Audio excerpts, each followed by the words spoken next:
Pemirsa, bagaimana kalau saat Anda bangun tidur dan berkaca, tiba-tiba Anda melihat pantulan wajah di cermin tidak simetris, seperti bibir sedikit mencong, ujung mata turun atau naik, dan bicara menjadi sedikit kaku.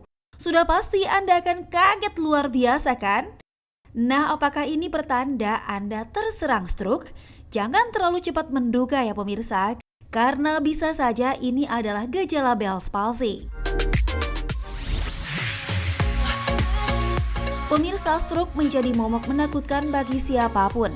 Selain kelumpuhan pada bagian wajah, stroke juga menyerang fungsi otot tubuh lain, sehingga menjadikan penderitanya sulit beraktivitas. Nah, fakta atau mitos ya kalau Bell's palsy sama dengan stroke? Mitos itu. Jadi yang namanya Bell's palsy sama stroke beda. Kalau Bell's palsy itu gangguannya karena infeksi, bukan di otak. Tapi kalau misalnya stroke, masalahnya pasti karena sesuatu pembuluh darah di otak bermasalah. Menyalakan kipas angin kadang menjadi solusi ketika udara sedang panas terik. Namun jika kipas angin terus menyala dan dihadapkan langsung kepada Anda, katanya dapat berdampak buruk untuk kesehatan. Nah, fakta atau mitos ya kalau sering terpapar kipas angin secara langsung dapat sebabkan Bell's palsy? Mitos itu. Jadi Bell's palsy murni tidak ada hubungannya dengan kipas angin sebetulnya ya. Tapi mungkin karena Bell's palsy ini disebabkan karena virus, nah virus inilah yang mungkin ada dalam udara kotor. Udara kotornya itu ada di kipas angin yang kotor. Jadi bukan karena kipas anginnya. Flu atau influenza adalah kondisi yang sangat umum dan kebanyakan orang yang terserang flu dapat mengobati dirinya sendiri di rumah tanpa harus pergi ke dokter. Eits, jangan anggap remeh flu ya pemirsa, karena katanya Bell's palsy disebabkan oleh virus influenza. Itu fakta. Jadi memang Bell's palsy itu disebabkan karena virus. Mayoritas adalah virus yang namanya herpes simplex. Tapi memang beberapa kasus dilaporkan virus influenza masih bisa mungkin memberikan gejala serupa Bell's palsy. Hal wajar jika kemampuan pendengaran menurun seiring dengan bertambahnya usia. Gangguan pendengaran pun dapat terjadi sejak dini jika kesehatan telinga tidak diperhatikan. Nah, fakta atau mitos ya kalau gangguan pendengaran adalah gejala Bell's palsy. Itu fakta. Jadi memang Bell's palsy ini merupakan gangguan pada saraf nomor 7 yang ada di wajah. Nah, saraf nomor 7 ini dia masuk ke wajah melalui telinga. Sehingga apabila terjadi gangguan Bell's palsy, saraf ini terganggu, maka penderita akan mengalami kupingnya terasa seperti penuh atau pendengaran lebih bising atau berdenging.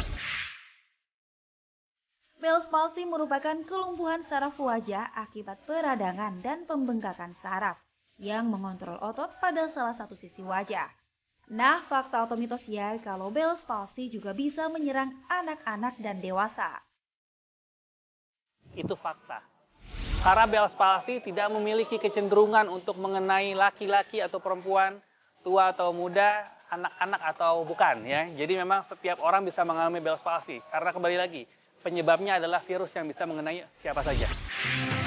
Fakta mitos selanjutnya katanya penderita darah tinggi rentan terkena Bell's palsy. Nah, itu fakta atau mitos ya pemirsa?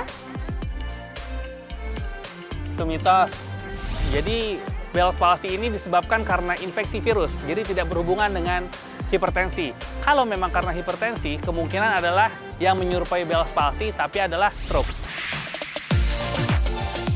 Diabetes ditandai dengan tingginya kadar gula atau di atas nilai normal.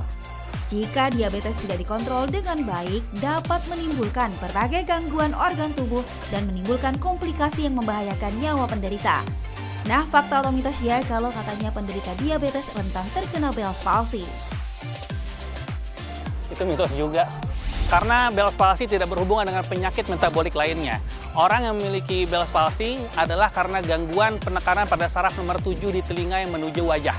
Oleh karena itu, diabetes atau tidak berhubungan sama sekali dengan Bell's palsy.